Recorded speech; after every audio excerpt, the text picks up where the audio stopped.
Bruno Le Maire vous dit que ça va mieux. Emmanuel Macron vous dit que ça va mieux. Elisabeth Borne vous dit que ça va mieux. En fait, ils trouvent que depuis qu'ils sont au pouvoir, eh bien, les Français n'ont jamais été aussi riches. Vous êtes priés de les croire. Seulement voilà, les chiffres sont tombés la semaine dernière, les chiffres de l'INSEE. Et l'INSEE est formel.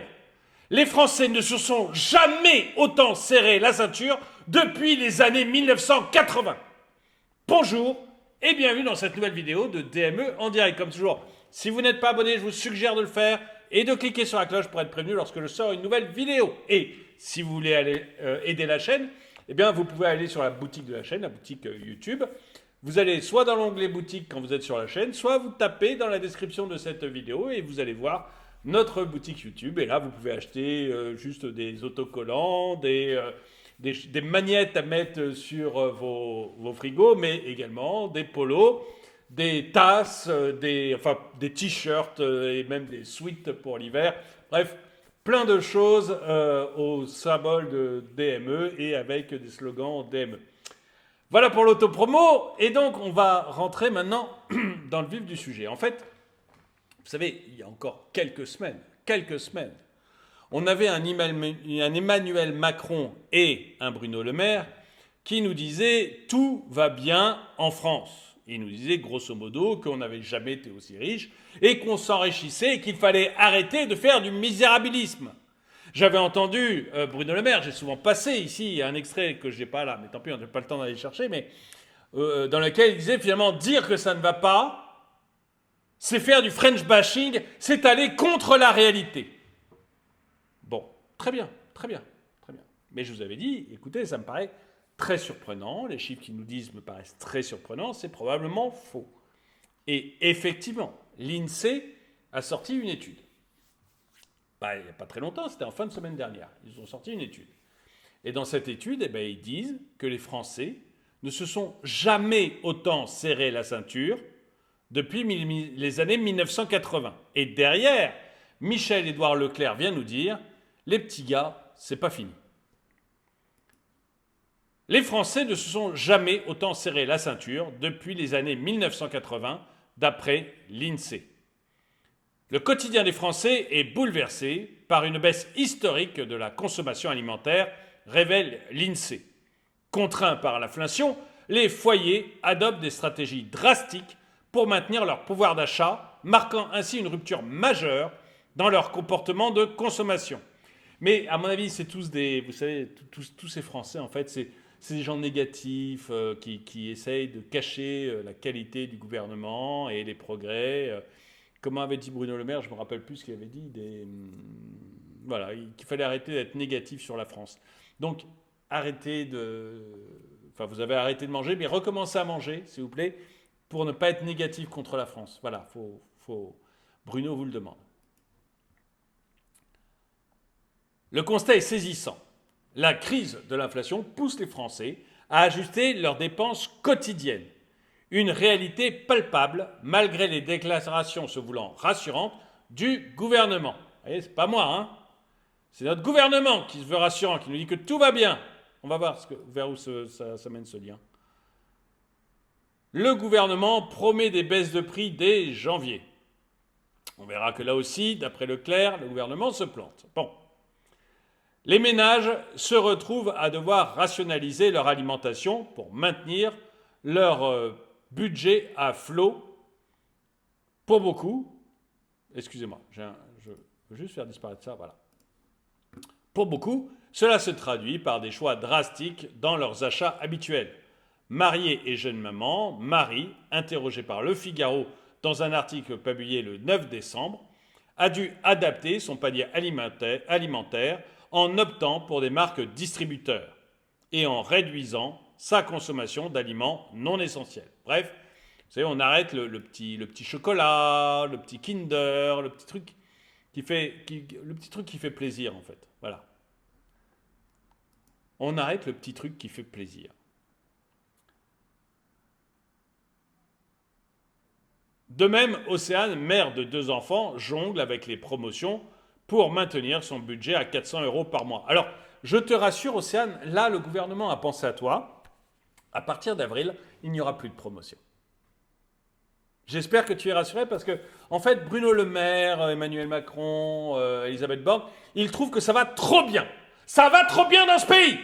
Il y en a marre, vous allez prendre des goûts de luxe. Du coup, interdit de faire des promotions au-dessus de 33%. Voilà. Pourquoi 33 ? Parce que c'est un joli nombre. Mais tu avais peut-être l'habitude, Océane, d'acheter, vous savez, un paquet de papier toilette acheté, un paquet offert. Terminé.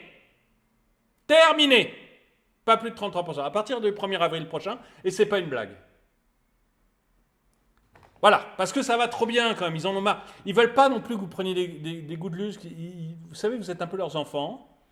Et alors, ils veulent vous apprendre à ne pas avoir des goûts de luxe. Hein, vous maintenir un peu la tête sous l'eau, ça leur plaît bien en fait.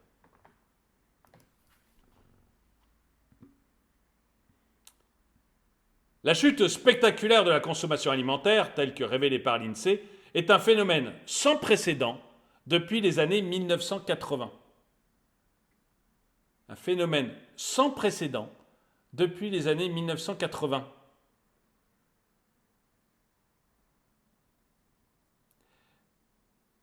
Je suis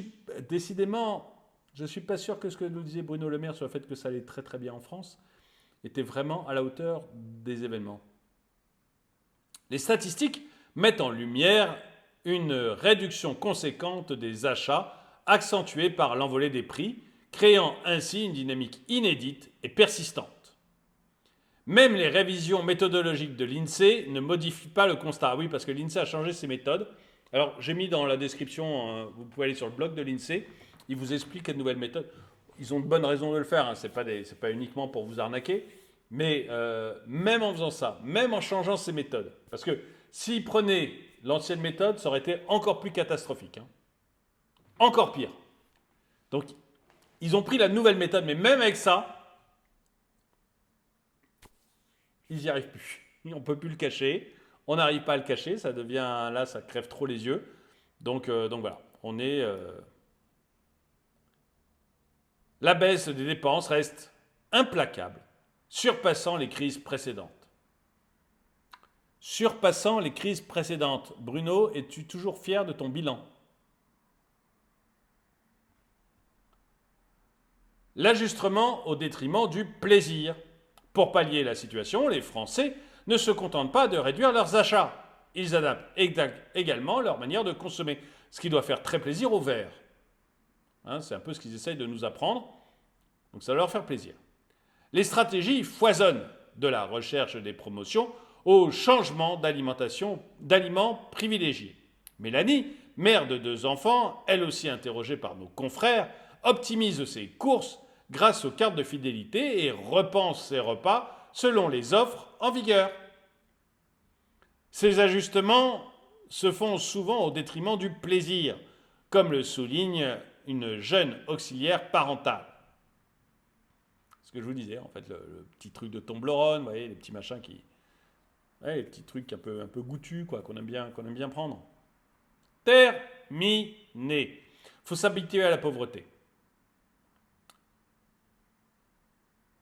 Cette tendance à consommer moins mais mieux reflète aussi la volonté de croître. Alors mieux, oui, ça dépend comment. Excusez-moi, je m'interromps toutes les 2 secondes, mais mieux, le côté mieux m'a choqué. Consommer moins mais mieux. Et je me dis, non mais le journaliste a dû vouloir dire mieux par rapport au fait que c'est plus soutenable. On peut se l'offrir. Voilà, on consomme moins et on achète des choses que l'on peut s'offrir. Bon, mais c'est pas mieux. Moi, je suis désolé, hein, on me supprime mon Toblerone. J'en mange quasiment jamais, hein, mais je sais pas, mon petit dessert qui me fait plaisir. Allez, mon père, je me donne l'exemple parce que moi, je vis comme un moine ici, donc voilà. Mais mon père, lui, adore la tarte au citron meringuée. Voilà, adore la tarte au citron meringuée. Enfin, surtout la tarte au citron meringuée, mais d'autres petits gâteaux. Bon, moi, je ne prends pas de dessert. Mais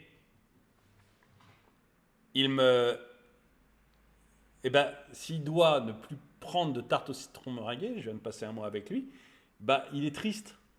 Ça le saoule de ne pas avoir son petit gâteau à la fin du repas. Ça l'embête. Il aime bien son petit gâteau à la fin du repas. Voilà.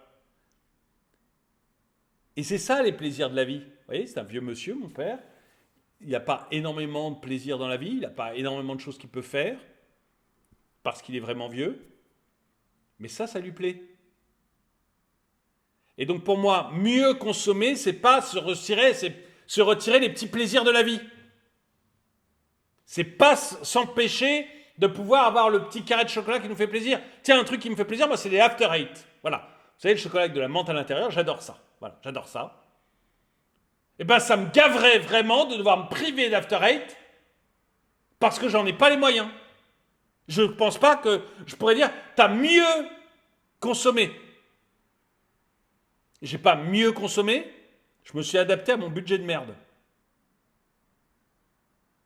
Et je dis ça sans... Ouais, c'est pas péjoratif vis-à-vis de ceux qui se privent de ça par problème de budget. Un budget de merde, c'est un budget où vous pouvez pas vous faire plaisir. Peu importe la raison. C'est un budget de merde si vous pouvez pas vous faire plaisir. C'est pas mieux consommer, c'est galérer.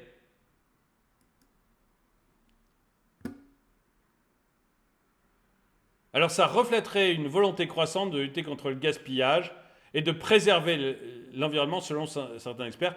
Je ne suis pas du tout d'accord avec ça. Dites-moi mais dites-moi dans les commentaires. Vous voyez, on va faire un truc simple. Dites-le moi dans les commentaires.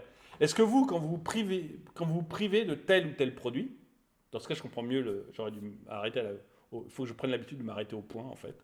Mais est-ce que vous, quand vous privez de votre petit chocolat After Eight ou de votre petite tarte au citron meringuée, ou ce qui vous fait plaisir, est-ce que c'est pour préserver l'environnement, pour lutter contre le gaspillage, ou, comme le disent certains experts, j'aimerais savoir lesquels, ou est-ce que c'est juste parce que vous êtes dans la galère, quoi, et qu'il faut que vous calmiez au point de vue dépenses. Dites-le moi dans les commentaires. Moi, honnêtement, ça serait parce que je suis dans la galère, mais peut-être que je me trompe, tu vois. Vous voyez, peut-être que ma vision des choses devient trop partiale ou peu importe. Dites-moi, on verra dans les commentaires si c'est certains experts comme ça qui me disent que en fait les gens se privent pour sauver la planète. Moi, vous savez, je pense qu'on nous dit ça. Je vais essayer de ne pas m'énerver quand même. Mais on nous dit ça. C'est certains experts sont en train d'essayer de justifier le fait qu'on s'appauvrit. En fait, ils justifient le fait qu'on est en train de vous ruiner uniquement parce qu'il faut sauver la planète. Et donc non, vous n'êtes pas pauvres. Ah non, pas du tout, vous faites attention. Et je pense vraiment qu'il y a une volonté comme ça. Vous savez, on n'arrête pas de vous parler actuellement. Vous avez le gouvernement qui n'arrête pas de vous dire ne consommez pas, soyez comment ils appellent ça? J'ai oublié le nom, le terme. Je ne sais pas s'ils parlent de déconsommation, mais pas la déconsommation, c'est pas ce mot-là. Ah, peu importe, je ne l'ai plus en tête. Bon, peu importe. Mais ils vous parlent de plus en plus de ça. C'est d'acheter moins, d'être dans la sobriété. La sobriété. La sobriété. Alors, si vous allez dans mes placards, chez moi, ou dans mon frigidaire, là, vous devez trouver une bouteille d'eau et 2 cuisses de poulet. Et du beurre. Une plaquette de beurre, une bouteille d'eau, 2 cuisses de poulet, un petit pot de lait d'amande aussi, parce que je bois plutôt du lait d'amande maintenant. Bon. Si vous allez dans mes placards, vous allez trouver du riz, du sel, du poivre, de la moutarde, de l'huile d'olive et des pâtes. Rien d'autre. Et des œufs. Rien d'autre. Donc, vous voyez, je ne suis pas un consommateur excessif de nourriture. J'en mange beaucoup, vous voyez, parce que, bon, malgré tout, hein, voilà, j'arrive pas à perdre, qu'est-ce que vous voulez, mais on ne peut pas dire que la nourriture que j'ai si, dans mon congèle aussi, il n'y a que des légumes. Donc, des légumes type bonduelle, vous savez, petits pois congelés, des trucs comme ça. Bon. On ne peut pas dire que je sois dans le délire gustatif. Que c'est de la grande folie gustative, ma vie. Donc je ne pousse pas à ça. Mais là, on pourrait dire que je suis sobre.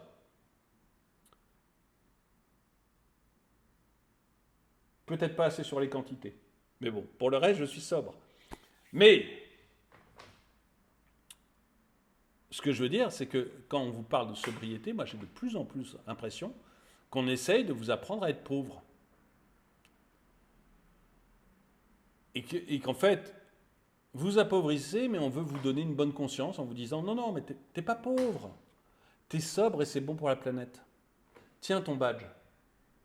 Ton badge, je pense bien, tu l'as. Sois content. Me demande pas de fric. Hein. Oh là là, oh là là. Mais prends ton badge et sois heureux. Et plus en plus, j'ai cette impression-là. Et je pense que quand les experts nous disent non, non, c'est pas que les gens sont pauvres, c'est qu'ils luttent contre le gaspillage et ils préservent l'environnement. Je me demande vraiment, mais vous me le direz dans les commentaires, si ces gens se foutent de nous, ouvertement, ou sinon, effectivement, vous n'êtes pas pauvre, en fait, vous luttez contre le gaspillage et vous préservez l'environnement. C'est-à-dire, je me demande s'il n'y a pas une volonté de ces certains experts et du gouvernement d'essayer de nous faire croire que non, c'est pas que la population s'appauvrit, c'est qu'elle elle fait attention à la planète. Je me trompe peut-être. Contrairement à la crise de 2008, où la précarisation venait de la baisse des revenus, l'actuelle inflation alimentaire contraint les Français à réduire leur consommation pour préserver leur budget. Cette situation pourrait modifier durablement les habitudes de consommation si elle persiste. Et on va voir qu'elle va persister. L'évolution des prix et des salaires sera déterminante pour le retour ou non à une consommation plus libre.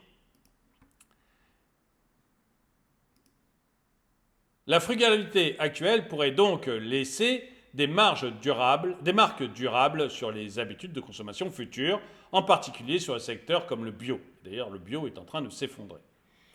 Le défi pour les acteurs économiques est désormais de ramener les consommateurs à leurs habitudes antérieures, souvent via des promotions et des offres attractives.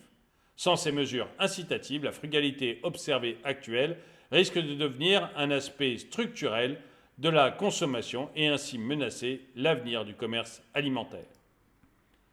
Et bien que le gouvernement, je vous ai montré tout à l'heure un petit extrait, nous dit non, non, mais vous en faites pas, les prix vont baisser, ça va aller, eh bien Leclerc, lui, dit exactement le contraire.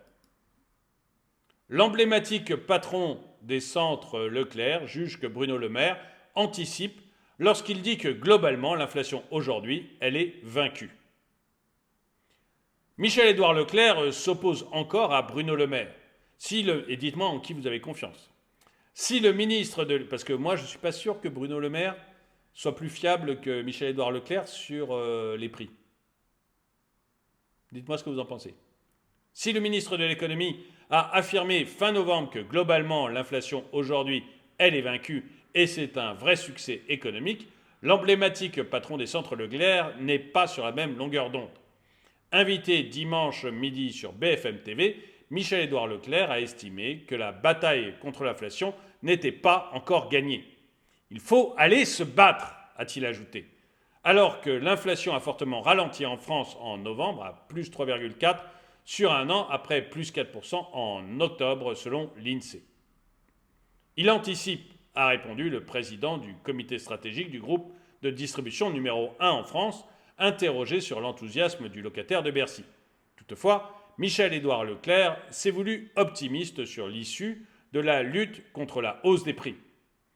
L'année prochaine, on entend bien que l'inflation dans nos magasins n'excède pas 2 ou 3%, c'est-à-dire reste dans l'inflation générale, a-t-il dit, précisant que les effets du ralentissement de l'inflation devraient se faire ressentir dans le porte-monnaie des Français dès février-mars.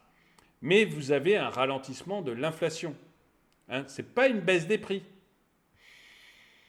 La baisse des prix, c'est ce qu'essaye de nous faire croire, ou ce qu'a essayé de nous faire croire le gouvernement. En fait, le ralentissement de l'inflation, ça veut juste dire que les prix vont monter moins vite. Donc, vous allez encore avoir des hausses de prix d'une manière générale. Et Oui, c'est ce qui fait le lien avec l'article précédent. Ça veut dire tout simplement que, en fait, vous risquez d'avoir comme ça des prix où ça compte. Et vous aurez évidemment des baisses de prix sur certains produits. Mais en fait, vous allez avoir une hausse plus lente des prix, mais une hausse des prix. Ce qui fait que les gens, si vous êtes déjà contraint, que vous ne pouvez pas vous acheter votre tarte au citron meringuée ou votre After Eight, eh bien, ça va continuer à être compliqué. Et il n'y a que l'augmentation des salaires, peut-être, qui va vous permettre de vous en tirer. Peut-être, si elle est réelle. Mais est-ce que les entreprises vont faire des augmentations de salaire? Il y a eu une grosse augmentation de salaire en 2022, une grosse en 2023. Est-ce qu'ils vont en refaire une grosse en 2024? C'est pas certain, parce qu'il faut quand même qu'ils vendent eux aussi.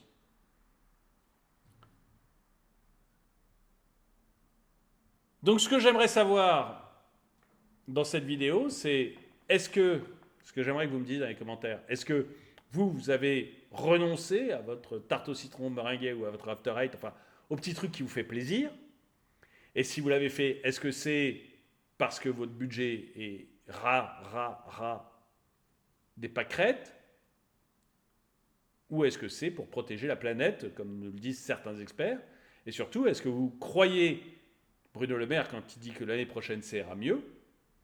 Ou est-ce que vous êtes d'accord avec Édouard Leclerc qui dit ben non, les prix vont augmenter, ils vont augmenter plus lentement, mais ils vont augmenter, et il va falloir attendre de voir ce que donnent les hausses de salaire. Dites-moi ce que vous en pensez dans les commentaires. En tout cas, merci d'avoir regardé cette vidéo, mettez-lui un pouce vers le haut, commentez-la, partagez-la. Merci à tous ceux qui soutiennent la chaîne, et moi je vous dis à très bientôt.